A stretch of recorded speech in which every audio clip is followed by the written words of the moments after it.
educação física faz parte da área de linguagens. A atividade humana, as expressões corporais, as práticas sociais e culturais são expressadas com muita riqueza na prática das atividades motoras. E essa forma de expressão humana, essa linguagem corporal, é fator determinante que dá legitimidade à educação física como forma de linguagem.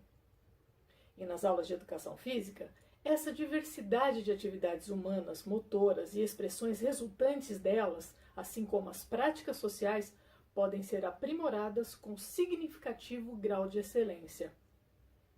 Assim, a educação física integra a área de linguagens, juntamente com as disciplinas como arte, língua portuguesa, literatura e inglês.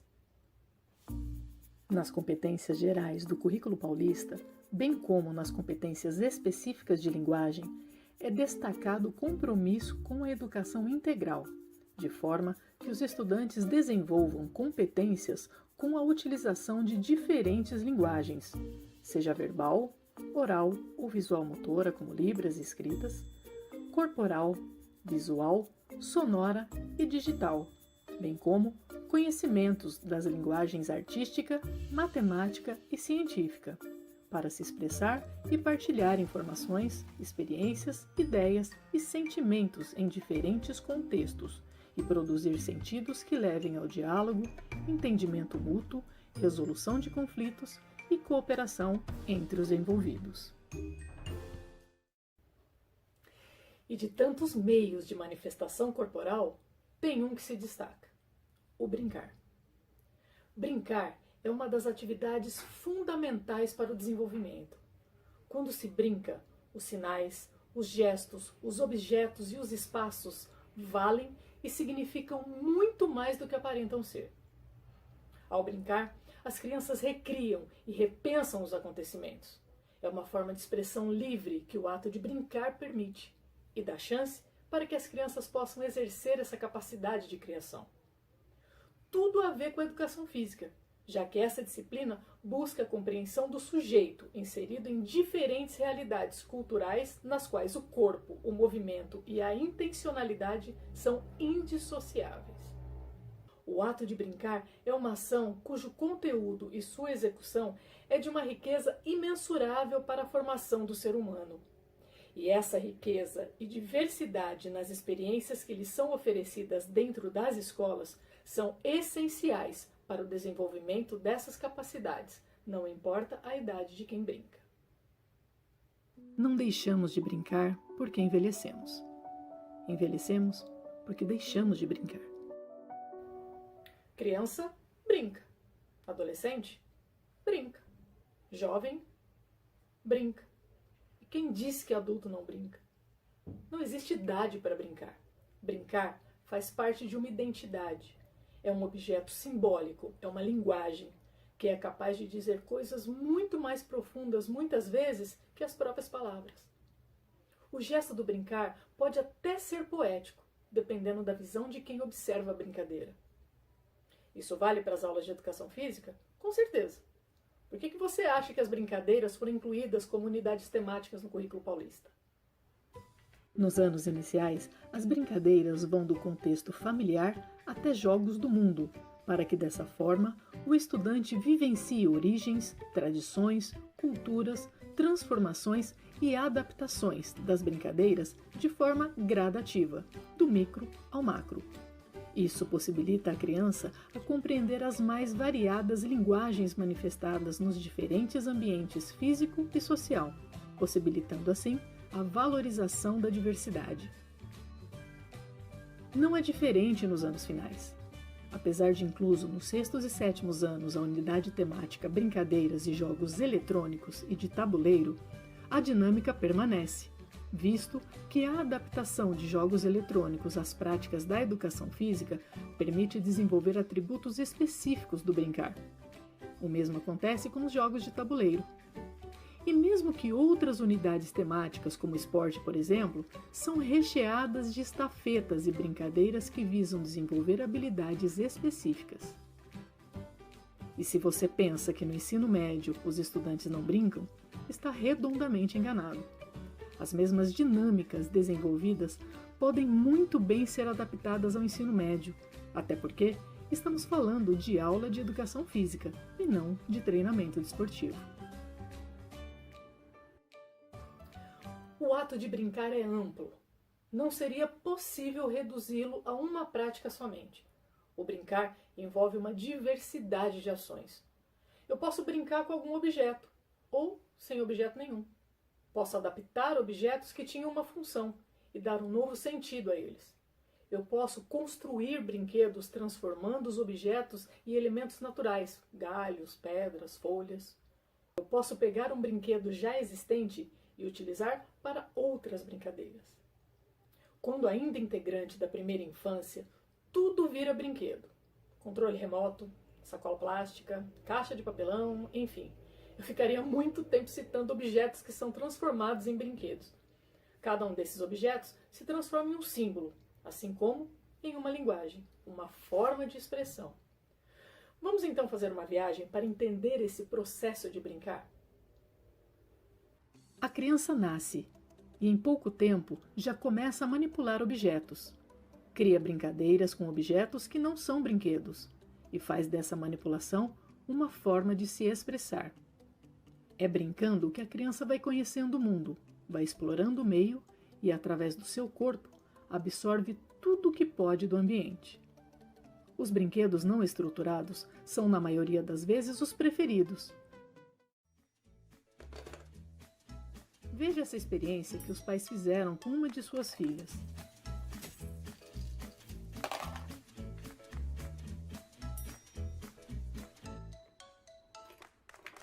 Todas as vezes que a mãe dava a opção de escolha entre um brinquedo infantil e um objeto aleatório, a opção por esse último sempre prevalecia.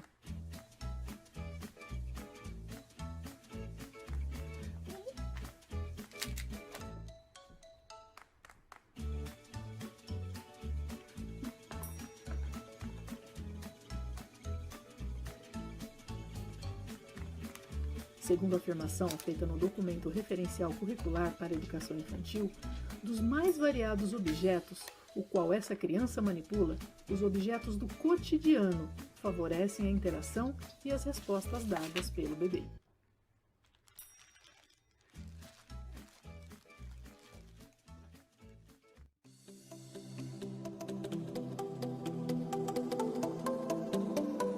E da mesma forma, as crianças vão construindo e reconstruindo brincadeiras conforme vão crescendo.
É nítida a importância dos brinquedos no desenvolvimento.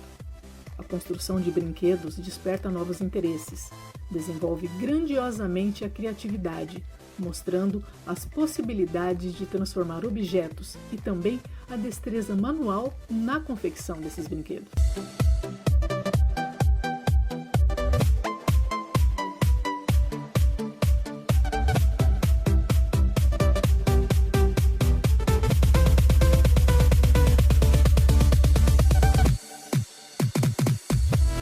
construção acontecer em grupo, ensina a interação social, a divisão de materiais e de espaço, além da consciência ambiental ao reaproveitar materiais. Quando levada para a sala de aula, permite inúmeras práticas pedagógicas e possibilita a interação com professores de outras disciplinas, como arte, por exemplo.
Assim, como visto nos exemplos anteriores, o brincar favorece com a mesma riqueza uma aprendizagem formal, como, por exemplo, quando realizada juntamente com um professor de matemática.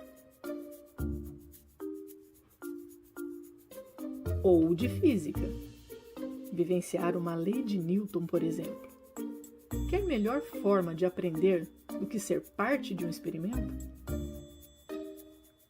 E o faz de conta? Faz parte do brincar. Teatralizar elementos da língua portuguesa também permite o aprendizado em conjunto com as manifestações corporais. É o aprendizado com o corpo todo. Nesses vídeos que vocês acabaram de ver, não foi difícil perceber a quantidade de habilidades que são desenvolvidas no ato de brincar. Desde capacidades físicas como equilíbrio, impulsão, coordenação motora, força, vimos que as dimensões cognitivas, culturais e socioemocional estão presentes e, como já dito, são indissociáveis. Além dessas, vimos também o simbolismo de cada brinquedo e o simbolismo que foi atribuído a cada brinquedo. Restringir as práticas de atividades físicas somente a objetos já construídos nem sempre significa que os resultados serão totalmente eficientes. Obviamente que isso não significa que a escola deva abrir mão de uma estrutura de material de qualidade. Muito pelo contrário. Deve haver equilíbrio entre a construção do brinquedo e a disponibilização do tempo para efetivar as aulas práticas. E como estamos falando de brincar, nada mais justo que ouvir uma profissional que atua, vive, difunde e poetiza essa arte. Convido então a professora Camila Lima Martim, que vai dividir com vocês o seu conhecimento teórico e prático sobre o brincar. Olá, eu estou aqui a convite da professora Joyce, porque eu sou professora de educação infantil há mais de 15 anos. Eu estou em Campinas desde 2011. Sou uma observadora e apreciadora do brincar. Tenho certeza que brincar é uma enorme potência de construção de conhecimento. Brincar é natural, é humano. A Lídia Ortélio, uma das referências sobre o brincar, que dedicou grande parte da vida ao registro de brincadeiras conectadas à terra, ao canto, à comunidade, ela tem uma frase que diz o seguinte: o homem só é inteiro quando brinca.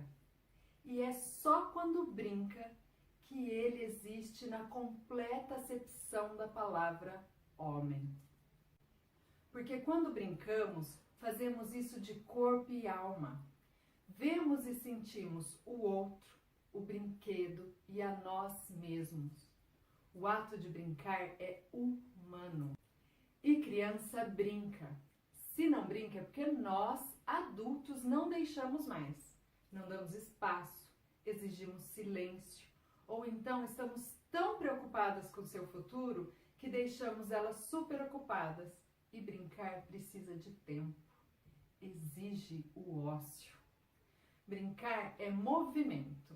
Mesmo que você esteja parado, brincando de estátua, pois neste momento você está atento a movimentos involuntários do seu corpo, coração, respiração.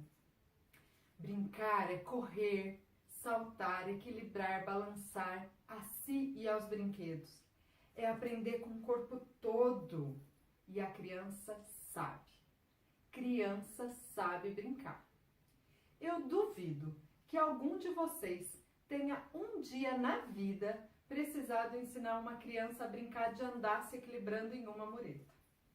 Você, como professor, pai, mãe, tia, avó, sei lá, você pode ter proposto a ela essa brincadeira, mas ensinar não, porque a criança vê a mureta e vai sozinha.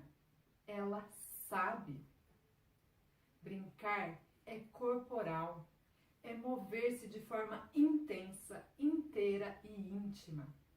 Porque quando uma criança pega um aviãozinho e corre, seja esse aviãozinho um avião ou um carrinho que ela desconstruiu, e o que ainda salva essas crianças é que elas são capazes de desconstruir e transformar. Voltando, seja um avião, um carrinho, um brinquedo comprado, e melhor ainda se ela tiver construído, se for uma folha, sei lá, o que ela fizer de avião e levantar para o alto e correr, não é só o brinquedo que voa. Ela voa. Voa na capacidade de sonhar, de ser inteiro. Ela que voa. Ela sente seu corpo voando. Brincar é corporal e é simbólico, mas é de corpo inteiro. Não como a gente passou anos separando. Emoção, inteligência, corpo. É tudo junto. O corpo que se movimenta, pensa e sente e aprende. Brincar é um ato íntimo. Tão íntimo que eu me torno uno com aquele objeto. Eu viro brinquedo. Eu viro aquele personagem. As crianças podem às vezes não reconhecer suas peças de roupa, mas elas reconhecem seus brinquedos. Sabem cada risco que tem no brinquedo e como aconteceu, cada sujeira. E se o brinquedo foi construído por elas, então, aí você não consegue enganá-las. Eu preciso falar de mais um pilar do brincar. Brincar é alegria. Brincar nos faz feliz, porque nele há entrega. Eu me entrego à brincadeira. Nem precisa explicar. Quando brincamos, damos risada. É impossível brincar de cara amarrada. Brincar é um ato de alegria tão extraordinário que quando brincamos, o erro não importa. A gente ri do erro e pronto. Faz de novo e de novo e de novo até acertar. Até meu cérebro e o meu corpo ser capaz de fazer. Brincar é universal. Se você juntar meia dúzia de crianças de 3 países diferentes, falando 3 línguas diferentes, numa praça, um parquinho, sei lá, com ou sem brinquedo, elas vão acabar brincando juntas. Porque a linguagem do brincar, ela é universal, ela faz parte do corpo.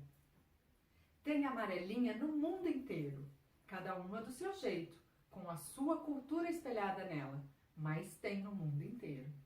Tem brinquedo de mão no mundo inteiro. E ao mesmo tempo que a brincadeira é universal, ela é cultural, ela é da comunidade, pertence àquele território, àquela gente. Eu, por exemplo, passei grande parte da minha infância em uma cidade do interior do estado de São Paulo, que faz divisa com o norte do Paraná. E lá a gente brincava de lenço que corra, conhecem? Lá a gente cantava assim: lenço que corra, corra já, posso correr desde já daqui pra lá até chegar em Cambará. Cambará. Então, quando eu cheguei aqui, em Campinas, descobri que as crianças cantam até chegar no Ceará. Pensei, gente, que criançada chique. Eu ia para Cambará, uma cidadezinha desse tamanhinho, a 40 minutos da minha. E essas crianças aqui vão lá pro Ceará? Vão tão longe? Por que que é diferente? Primeiro, pensei no aeroporto. Acho que as crianças daqui viajam bastante. Depois, descobri que na região que eu dava aula, muitas famílias vinham da região nordeste do país. Com o tempo, eu fui descobrindo a história de cada um. E aí fez todo sentido elas irem para o Ceará.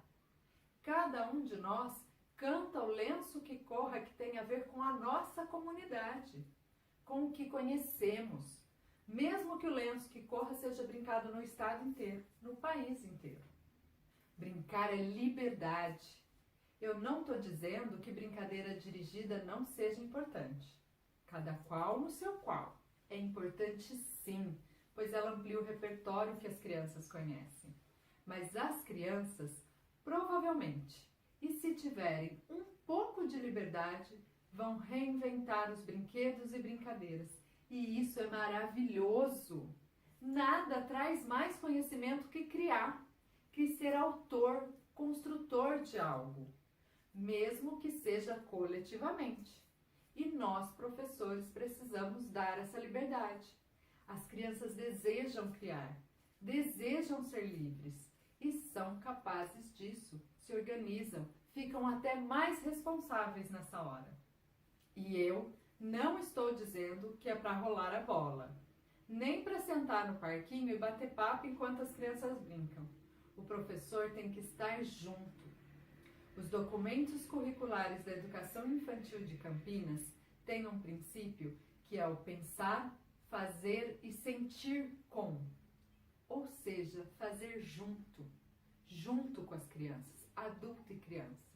Criar a proposta com elas, a partir do que elas sabem, do que elas desejam, de problemas que elas desejam resolver, que precisam ser resolvidos na escola, na comunidade, e se aprofundar aí, deixando o ensino rizomático, multidisciplinar, junto. Você consegue trabalhar qualquer assunto, qualquer tema.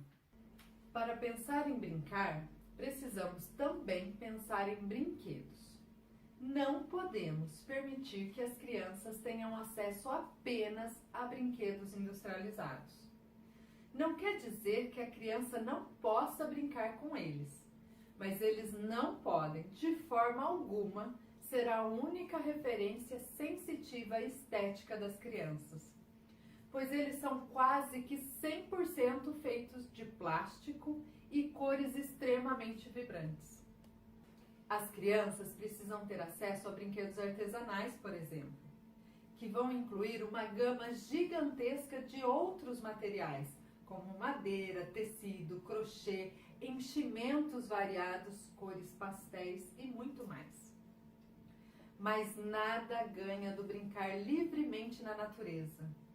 O quintal, o jardim, o bosque, e quantos bosques nós temos em Campinas? Enfim, a natureza traz uma infinidade de cheiro, textura, cores, formas, uma infinidade de repertório e aprendizado, uma infinidade de conhecimento. Vocês sabem qual é o brinquedo mais brincado no mundo inteiro? Vou contar. É a água. Vocês sabem qual é o segundo brinquedo mais brincado no mundo inteiro? Querem tentar adivinhar? É o graveto. Ainda bem que as crianças são capazes de brincar, construir e desconstruir e ainda brincam com a natureza, mesmo que tenhamos deixado de oferecer isso. Vou deixar aqui uma dica para brincar com elementos da natureza. As crianças precisam participar do processo ir até o local, recolher as pedrinhas, as folhinhas. Elas têm que escolher, ver a potência do material, onde eles são encontrados, onde eles vivem, como vão usar, e não podemos, de forma alguma, recolher tudo, pois é preciso manter o equilíbrio ecológico do espaço. Deixamos sempre para trás os 2 primeiros que a gente encontra e os 2 últimos. Vamos pensar em um menino que solta pipa? O quanto esse menino sabe? Um menino que domina essa brincadeira por completo? Menino, eu quero dizer criança, porque pode ser menino ou menina soltando pipa. Quantas coisas essa criança sabe no corpo dela? Ela não sabe que sabe, mas ela sabe. Ela sabe de peso e equilíbrio, porque a pipa não pode estar pensa. Ela tem coordenação motora fina. Se colar aquele papelzinho fininho de seda naquela linha não desenvolve coordenação motora fina, o que é que vai desenvolver? Você até pode dar papelzinho de crepom para ele fazer bolinha e encher um desenho. Mas se ele solta a pipa, ele não precisa fazer aquilo. Ele pode, mas ele não precisa. Agora quem não solta a pipa vai fazer aquele rolo desse tamanho. E a professora vai ficar frustrada porque o trabalho ficou horroroso. Põe ele para soltar a pipa. Ele vai aprender a fazer a pipa. Ela entende da natureza, porque tem época certa para soltar pipa. Pipa só voa quando tem vento e tem estação certa para ventar. Se bem que aqui em Campinas, né? Ela se torna responsável porque ela tem que usar instrumento cortante para cortar a vareta. E ela faz isso com responsabilidade, com cuidado. Essa criança sabe de física, sabe corporalmente. A gente só precisa contextualizar na sala de aula depois. Mas a gente cada vez mais quer que a criança fique quieta e sentada. Eu sei que parece difícil, distante da realidade, distante da escola que construímos até hoje, com as nossas salas sempre cheias. Mas na verdade, o brincar é o natural. Maria Montessori, que dispensa apresentação aqui, quando ela vai falar de desobediência, de bagunça das crianças, ela tem uma frase que diz assim, ela escreveu assim, ó: a criança, por vezes, está obedecendo a algo maior que o adulto. Ela está obedecendo à vida. Então, eu não posso pedir para o meu aluno sentar, ouvir eu explicar, tem que deixar aquela loucura? Não, gente. Você pode pedir para ele ficar em silêncio. Pode pedir para ele te ouvir, para ele sentar. Eu sei que eles também precisam ouvir e sentar, mas eu, como professor, tenho que conhecer profundamente o meu objeto de estudo. E esse objeto, me desculpa, não é a física, não é a língua portuguesa, não é a história da arte, nem o esporte. Professor, o seu principal objeto de estudo é a infância, é a criança. E criança brinca. E se nós, professores, entendermos isso, interiorizarmos que criança brinca, que essa é a sua natureza, a gente vai pelo menos deixar de ficar furiosa quando estamos pedindo para um pequeno sentar e ele simplesmente não consegue, porque a brincadeira que você quer mostrar é aquilo que ele mais deseja, que ele mais precisa naquele momento. E por isso ele não dá conta de se acalmar. A gente tem que entender que quando a criança sai correndo da fila para a quadra, ela está obedecendo à própria natureza, à vida. E nós vamos sim parar tudo, fazer ela voltar, mas se entendermos a infância e fazermos isso com calma e autoridade, e não de forma furiosa com autoritarismo, nosso dia e o das crianças vai ser melhor. E isso já vale, isso já basta. Já falei um monte de coisa, né? Para fechar, gostaria que vocês me permitissem ler um poema e se permitissem fazer um resgate da infância. Fechem os olhos, pensem nas suas brincadeiras. Esse poema que eu vou ler é do Alexandre Filordi, que, entre outras coisas, é doutor em filosofia pela Universidade de São Paulo, a USP, e em Psicologia da Educação pela Universidade Estadual de Campinas, a Unicamp. Ele ainda mantém um blog de escrita poética que nós vamos deixar o endereço lá no final, tá bom? Para vocês pesquisarem. Vamos lá? Fecha o olho, tenta lembrar da criança que você foi. Infante, do espigão do antúrio sairá a espada cortando o ar. Dentes de leões apavoarão o vento com seus exércitos de paraquedistas. Cachorrinhos hão de correr em nuvens e zás, já são gatos. Perguntarei sobre o que seguram as estrelas no céu e rodopiarei para ver o mundo, girando doido quando eu parar, até cair no chão. Cuspirei o mais longe que puder, arrancarei a casquinha da ferida dura e serei polícia e ladrão. Da boca nascerão gatos que miam, cachorro bravo e galos que cantam. Caçarei galhos em Y para o meu estilingue. Contarei 1, 2, 3 e enrolarei o resto.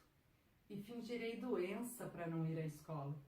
E, aliás, nunca saberei por que eu sou obrigado a ir à escola. Preferirei a escada Mágiros do caminhão que puxarei pelo barbante. E vou querer voar com a pipa, continuar na rua a tomar banho. E farei cara de desdém ao me perguntarem se eu estou limpando o salão ou se hoje tem festa. E não estarei nem aí para os presentes úteis, sapato, roupa e o que você estava precisando. E chorarei com medo de agulha. E não entenderei por que os adultos não brincam e me pedem para parar de brincar. E talvez, se um dia eu chegar a entender isso, vou querer começar tudo de novo. Alexandre Filord. Tchau, foi um grande prazer. Viram a riqueza do brincar? Podemos ressignificar essa prática no nosso dia a dia. O simbolismo e a linguagem do brincar são essenciais no ambiente escolar. Até o fato de respeitar as regras de convivência de uma escola também pode fazer parte do brincar. Só mais um detalhezinho, mas que é muito importante lembrar sobre esse universo do brincar. Para uma ação ser considerada brincadeira, a diversão deverá atingir a todos os envolvidos. Não existe brincadeira quando apenas um lado se diverte. E não é mimimi. O brincar permite criar, recriar, aprender. Permite interagir com os outros, respeitando individualidades, culturas e posicionamentos de maneira divertida. E se a diversão de um consiste em humilhar ou agredir o outro, não há qualquer indício de brincadeira nisso. É isso aí. Espero que tenham gostado e até uma próxima.